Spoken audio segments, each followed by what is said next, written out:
Good morning. I'm Gord Long with the Financial Repression Authority. I have with me this morning Dr. Lacy Hunt joining us from Austin, Texas. Lacy is an internationally known economist and executive vice president of the Huntington West Investment Management Company, a firm that manages over $5 billion for pension funds, endowments, and insurance companies. Welcome back, Lacy. Nice to be back, Gordon. Thank you. How quickly the time goes, and it's always a pleasure. I want to talk about your quarterly report, an absolute must read for any of our listeners. It's free. It's on the site, on your site, the Huntington website. But before I do, for some of our listeners, we have so many new listeners, Lacy, that may not be familiar with yourself and Huntington. Can you just give them a brief overview? Well, I earned my PhD when I was 26 from the Fox School of Business and Management at Temple University. From there, I went into the Federal Reserve Bank at Dallas, and from there to the econometric subsidiary of Chase Manhattan. That was in the days when Chase was run by David Rockefeller. I became the chief economist of the largest bank in Philadelphia, and then the chief U.S. economist for the HSBC group in the days when HSBC was run by Sir William Purvis. I've been with Huntington Management for 20 years now. I'm a native Texan. I've written extensively, been published in some leading scholarly journals like the Journal of Finance, the Financial Analyst Journal, and published by the Federal Reserve Bank of Dallas, the Board of Governors of the Federal Reserve, and I've been on the front line in a lot of tough situations in the financial markets. When I went into the Federal Reserve in 1969 with my new PhD, William McChesney Martin. Oh, yes. Fighting the Vietnam War inflation. When I left the Federal Reserve, Arthur Burns was still dealing with it, or the remnants of it. I've had the privilege of knowing a lot of the great economists of our day, and I greatly enjoy what I do. And Huntington as a company? Say again? And the firm that you're with, Huntington in Austin? It's a very comfortable situation. Austin's a beautiful town. My home is a short drive from where I work. Couldn't be better. A lot different when I was in New York City, and I had a 2-hour commute from New Jersey suburb to 140 Broadway. Well, looking at the background behind you, I can see why you love it. It just looks absolutely beautiful where you have your offices. Lacy, I want to jump right in because we're always short of time and talk about your report and kind of step through the highlights of it, if you could comment on them. And you start by really talking about the U.S. and the global economy. And after spending, taking up the national debt from just under $10 trillion to just under $19 trillion right now, we really haven't seen the kind of rebound or growth that we should have or could have expected. Comments on that? Well, I didn't think the debt was helpful. Debt is a very treacherous thing. Debt only works if it generates an income stream to repay principal and interest. Otherwise, all debt does is transfer spending from the future into the present. You get an up cycle now and a down cycle later on. If you go through this many times, you get an excessive buildup of debt. A lot of academic research indicates that when public and private debt rises above 250 to 275% of GDP, has a very deleterious effect on growth. All of the major areas of the world now are outside this range, including China. The U.S. public and private debt's about 375% of GDP, 100 points higher in Europe. Japanese public and private debt is on the order of about 650%.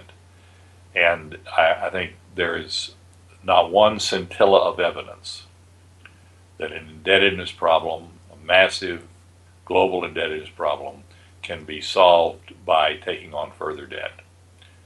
And we do not have the political will, the political leadership to tackle the debt problems, and consequently, they're likely to be very persistent. Lacy, one of the things that really stands out in the article is you cited work from Spence and Warsh, and that is that we've transferred the money that has been spent in terms of this debt buildup has really moved from the investments from real assets into financial assets. And you actually cite four key points on that of why that is. Could you take us through that if you could? Yes, I'd be pleased to do that. What we're talking about here is the impact of quantitative easing. One of the objectives of quantitative easing was to boost the stock market on the theory that if we got a higher stock market, this would raise wealth, and the increase in wealth would increase consumer spending. Well, it was always a dubious proposition that there was any sort of wealth effect. The majority of our people don't have enough stock to cause them to alter their consumer spending. And while the wealth effect is a theoretical possibility, it's never been measured by empirical studies, or except in a very minute way. In fact, last year and the year before, if there were ever a time that the wealth effect should have been operative, were 2014 and 2015, because we'd had a huge run up in stock prices, yet consumer spending faltered in both years. And that's typically the case. But the other mechanism was that somehow by buying government securities, the Federal Reserve was in a position to cause the stock market to rise. Well, when the Fed buys government securities, the process basically ends there. They cannot print money. They do not have the mechanism to print money. They do not have the tools to print money. They can buy government securities and force the banks to exchange government securities for a deposit at the Fed. In other words, cause the banks to surrender one type of government asset for another type of government asset.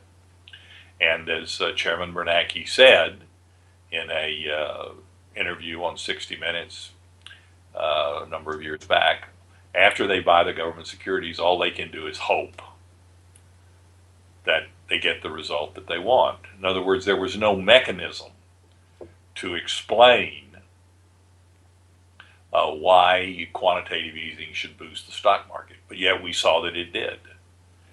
And so what Spence and Wash were able to explain, provide us a causal explanation of why empirical studies showed that quantitative easing had contracted the economy, was in fact supported by causal data. And so what happened is the Fed gave a signal to decision makers that we're going to protect financial assets. And all the decision makers have to figure out is that the Fed cannot extend that protection to investment in plant and equipment and other real assets, let alone the broader economy. In other words, they incentivize the decision makers to view financial assets as being more valuable than real assets. And so what they did, the decision makers, is they transferred funds that would have normally gone to the real economy into the financial economy.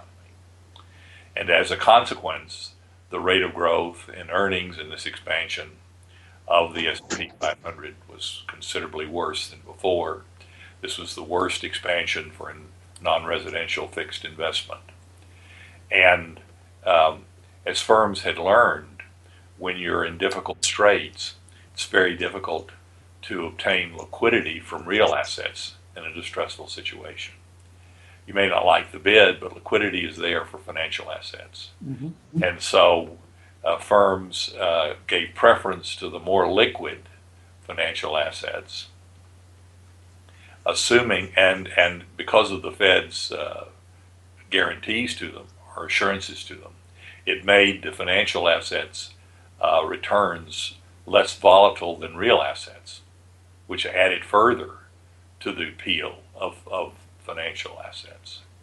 And so, in essence, the way in which it worked was by signaling that the real assets were inferior to the financial assets. And so we've seen in recent years where more than half of cash flow has gone into financial engineering. It doesn't boost productivity, it doesn't boost employment, does not boost the rate of economic growth. In other words, what the Fed did by going to an untested program of quantitative easing, they actually made things worse off. That's a stunning revelation, and the evidence seems to be clearly there. As an observer internationally, as much as quantitative easing has brought supply or demand forward initially, we can question whether it does or damage. What we've seen is it brought it built supply dramatically up. In other words, cheap money doesn't just help possibly consumption. What it really helps is the build out of supply, and that has been dramatic on a global basis of companies that have expanded where they probably shouldn't, and the creation of what we call malinvestment. Comments on that? But that's another aspect. I think that the prolonged period of zero interest in giving forward guidance that interest rates would be low for a very, very long time served together to create malinvestment and overinvestment. And that's clearly one of the problems in China and Japan, the emerging markets of the world. When the major economies faltered in 2008 and 2009, this had a serious impact on China and the emerging economies because there was no engine of growth in the industrialized world.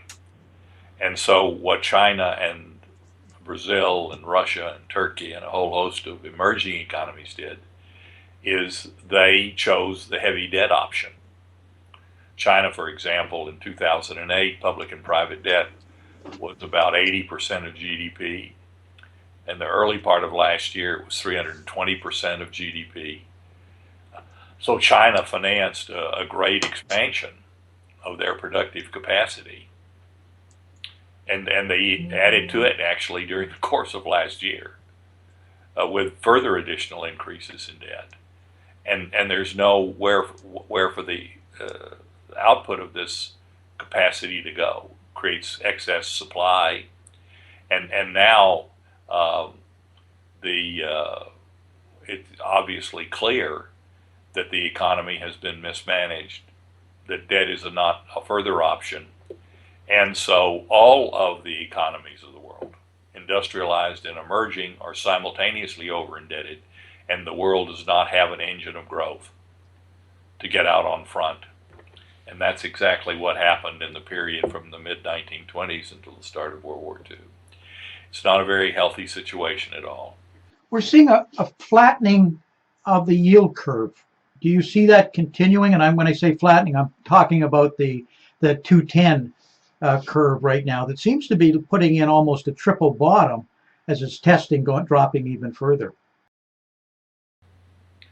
Well, monetary policy right now, in terms of its capabilities, is asymmetric. If the Fed tries new schemes, another round of quantitative easing, or perhaps going to negative interest rates, or some sort of hybrid of the two, the evidence is overwhelming. That will not make things better off. Mm-hmm. That will make things worse off. However, if the Federal Reserve wishes to constrain economic activity, to tighten monetary conditions, as they did in December, those mechanisms are still in place. And possibly even more effective than ever. They are more effective because the domestic and global economy is more heavily indebted than normal. Public and private debt, as I said, is 375% of GDP. From 1870 through 2014, debt only averaged about 190%. So we're carrying inordinately high debt levels. So a small increase in interest rates reverberates through the economy much more quickly. Your point's very well taken. So if the Fed wishes to tighten, which they did in December, they do the old traditional things, the things that have been tested and which linkages do exist.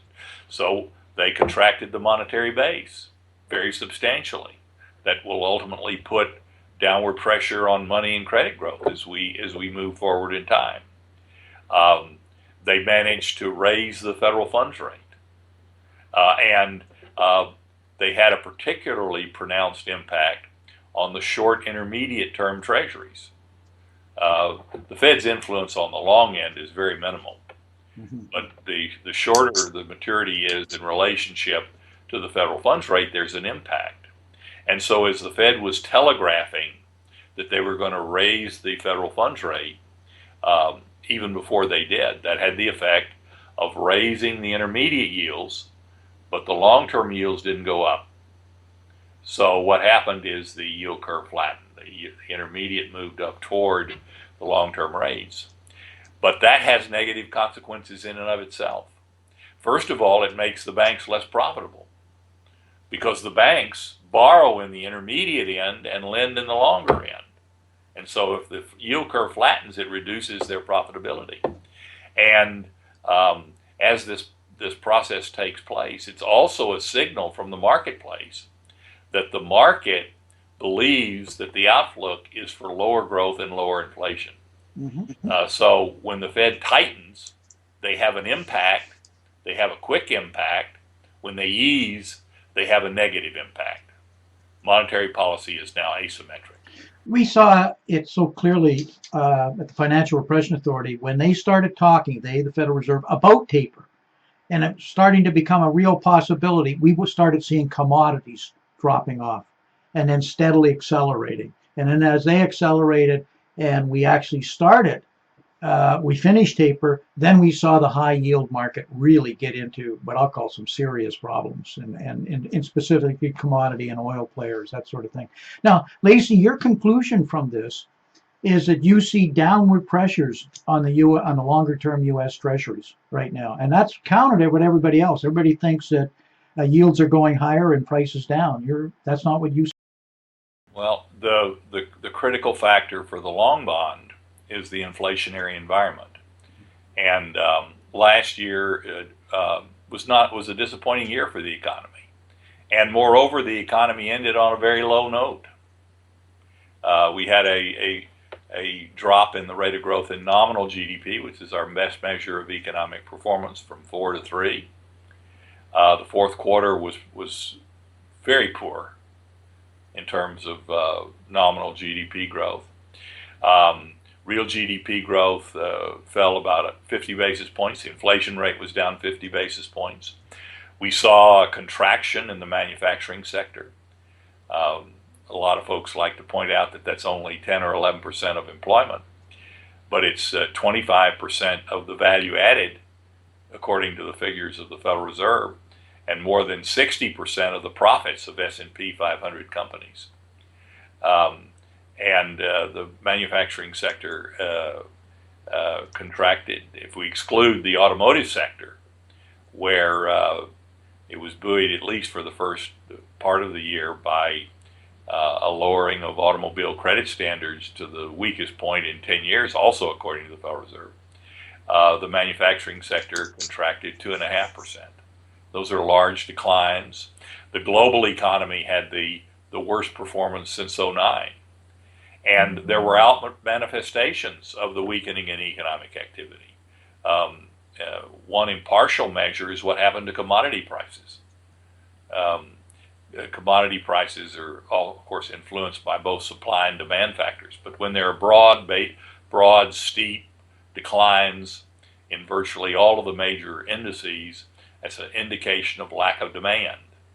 and the Goldman Sachs S&P index has fallen back to where it was in '04. The somewhat differently measured Bloomberg index, which does include the precious metals, is the lowest point since the series has been measured in 1991. And that's all indication that what the Fed did is they tightened monetary conditions into a weakening domestic and global economy. In other words, they hit it when it was already receding. And that will tend to further weaken the almost non-existent inflationary forces, which for an investor in long-term bonds, that increases the value, doesn't diminish the value. And that's why the hike in the federal funds rate did not lead to an increase in. The history books may not be very generous to this recent Fed policy. If in fact we fall into potential recession, and what we're in the United States, and they have to reverse. But what we've seen is a complete lack of pricing power that's taking itself around the world, and that bodes poorly for trying to increase inflation. It says in falling or even weakening inflation. That's what we see as laymen on a general day. We absolutely do see that, and the lack of pricing power is as much an economic barometer as any economic barometer you have. If you don't have pricing power, it's an indication of hard times, and that's what we have. And in that sort of circumstance, the Federal Reserve is really not very equipped to deal with it. You know, the fact that the Fed made what appears to have been an ill-conceived move in December really should not be surprising. Two outstanding economists at the Federal Reserve Bank in San Francisco did a detailed study of the Fed's 4-time-a-year forecast that they've been making since 2007. They've missed every single year. They've been overly optimistic, widely optimistic. The Fed starts off at the beginning of the year with a high forecast, and then as you go through the year, they lower the forecast. By December, their forecast is not too bad, but then it's not a forecast anymore because you already have 11 months of data. But the Federal Reserve apparently is not able to analyze where the economy is going. And I think one of the indications, one of the empirical indications that quantitative easing and forward guidance has failed is the fact that their models have relied on them to be efficacious, and the models were wrong, which means the policies were also. The only organization that has a worse track record for forecasting than the Fed is the IMF on global growth, which has been, well, it's just as atrocious. Lacy, in closing, are there any key messages you'd like people to take away from your report? Well, I think that there is a risk in weak economic times that the Fed will continue untested experiments. Even though the evidence is that quantitative 1, 2, and 3 failed, in dire circumstances, they will go to quantitative 4 simply because it's a tool that they can use. That's tragic that they put themselves in this situation, but I could see them doing that. Another risk that we have, and the result will not be any better, in fact I think it will be worse, is that the Federal Reserve could go to negative interest rates. Now, we first should consider whether the Fed can engineer negative rates. I think they do have that ability. The so-called IOER, the interest on excess reserves, the Fed is currently paying 50 basis points, but they could charge a safekeeping fee of 50 or 100 basis points. They could pull that rate negative. I think that would drag the short rates down with them. The problem is that there will be severe repercussions. In fact, we won't even be able to anticipate all of the repercussions. You're going to have an adverse impact on bank earnings, particularly the small banks. You're going to greatly harm the small savers who have already been adversely affected. The quantitative easing, encouraged the shift from real assets into financial assets. That boosted the high-end households, but it penalized the grand majority of our people. Negative interest rates would do that in an even more serious way. It will have devastating consequences for the money market mutual funds. It's very difficult to see how they would operate at all if they have to charge 50 basis points or 100 basis points.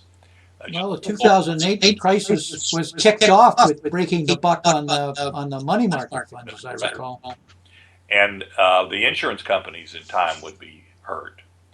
Pushing the rates into negative territory will greatly increase the unfunded liabilities of the corporate pension plans, which means they would be more underfunded, and pension plans would either have to be dropped, but even for all those that are already covered, it would explode the liabilities. They would have to then cut expenditures in the real economy to fund the pension liabilities. And I think if the Federal Reserve were to go to negative interest rates, other than for just a very short period of time, they ultimately would be required to call in the currency and force people to just simply use with bank deposits, because over time there would be a massive disintermediation from bank deposits and short-term investments into currency. We're already beginning to see that in parts of Europe. There would be other unintended consequences. In Switzerland, for example, where the overnight rate is negative 1.5%, the Swiss banks tried to go to negative rates for the small depositors. There was such a uproar and negative reaction that the Swiss banks went ahead and continued to pay them a very minimal positive rate. But to cover that cost, what they did is they jacked up the rates on mortgages.